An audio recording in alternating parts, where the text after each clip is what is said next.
Bismillah ar-Rahman ar-Rahim. Wassalamu alaikum wa rahmatullah. Welcome to Spirit of Islam. I'm your host Ashraf Zagloul, and today inshallah we'll carry on our discussion about Muslim women's contribution to the society. I would like to introduce my guests today, Urzam here, Sophia Zaidi, and Sonia Ahmed. Assalamu alaikum. Alaikum assalam. And we didn't have enough time last time to talk about the question that one of the ladies has put to us, which is, can Muslim gender gap be fixed? I'd like to start with you, Sophia, and ask you, do you feel there is a gender gap? What's your feeling and personal experience? Well, my personal experience is I have one older sister. Yeah. Both of us are lawyers. We've been raised in a way that our parents have encouraged us to be very professional, get involved in sports, community activities, and they've just had a very positive outlook of what we can do and what we can accomplish. So personally, I haven't experienced any gender gap in my family. And I think it's just a matter of attitude. We just have to show the media and how much we can contribute to society. We have to just be very positive and keep working hard, and eventually they'll see Muslim women being involved in the community. Very good. What about you, Sonia? What's your feeling? Well, I mean, similar to Sophia, like I'm very fortunate that in my family there was never this gender gap, and between myself and my brother, we're both always encouraged to in our profession, and but there's definitely a lot of places where there is a gender gap here, even in Canada, and I think it really starts with community dialogue and people very, very open and honest about this and talking about this, and collectively looking for ways to sort of solve this issue. Okay, well, let's put it this way. All the ladies I had on the show, they said they don't feel there is a gender gap. So where does the people who's watching TV get this impression there is, and it's a bad gap and it has to be fixed? Like this lady that's saying, how do we fix it?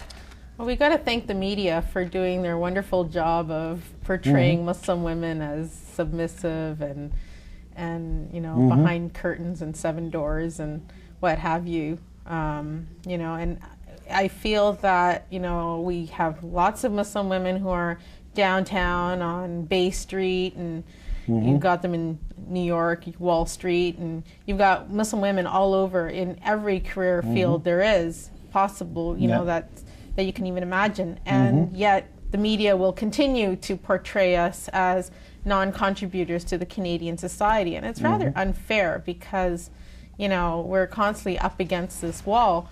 I think individually, however, we'll have to continue to touch, each person, so to speak, and let them know how much we're contributing and, how little of a gap there really is. And, yes, there is still a gap with some, probably immigrant families, but I think with the newer generation, I think that's less and less. And the challenge here is, it has really nothing to do with Islam whatsoever, and yet it has been portrayed as an Islamic issue or a Muslim issue. And some people, like I know in some of the Middle East countries, they tell you, yes, Islam says this, and misunderstanding how it is. And how could we get over this? Any thoughts for you? What's this? How do we deal with this issue?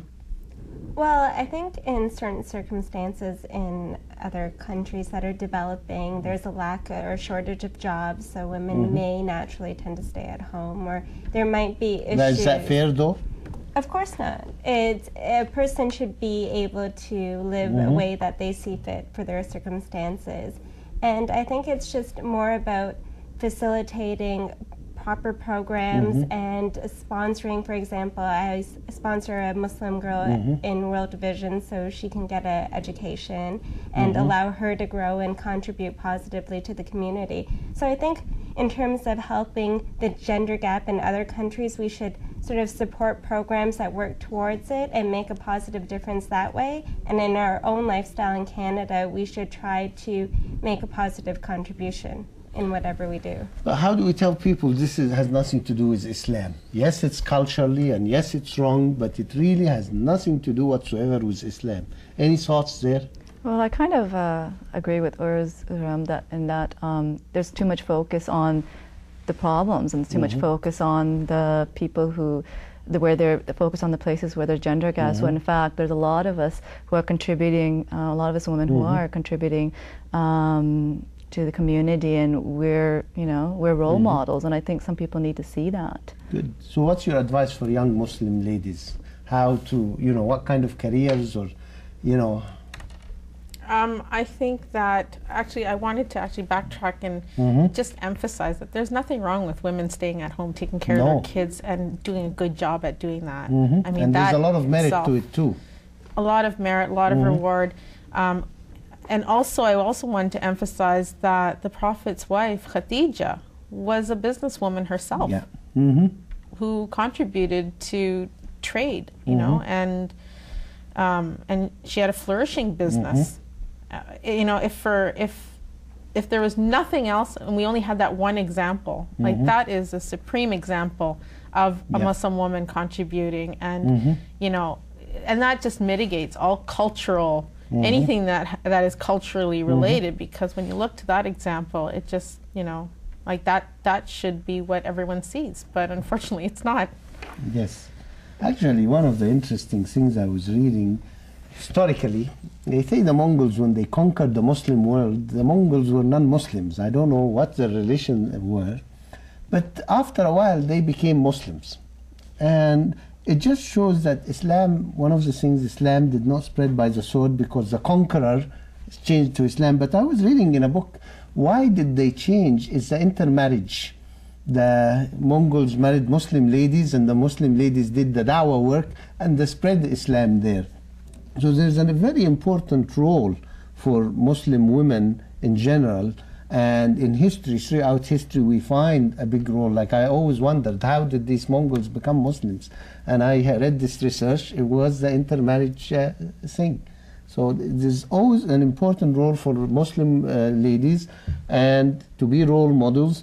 And how do we, what's your advice for young Muslim ladies when they're looking for a career or something?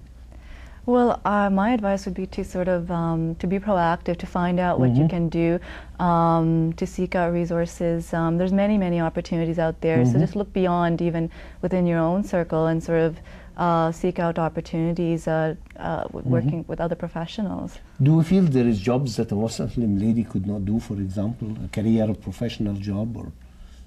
Yeah, I'm sure there are some careers in the North American society that Muslim women would not be or suitable in Muslim doing. men, but in the mainstream of things, Yeah, I think, in general, I mean, women can be soccer players and women can be psychologists like you are, and Not a psychologist, going to be. Going to be. And you have some stories to share about that too. Well, yeah, one of the things for me as well, a lot of people wondered, why am I doing my PhD? Why don't I just settle down? Yeah. I'm very career-oriented, and my sort of long-term goal is to do sort of couples and family counseling within the community. Yeah. It's not something I've ever seen anyone else do before. It's not someone told me to do, but it was just something I sort of, a niche that I carved out for myself. Now, this is an interesting point. Would you say mostly in the community people would kind of look at counseling as something not nice and they wouldn't want to do it?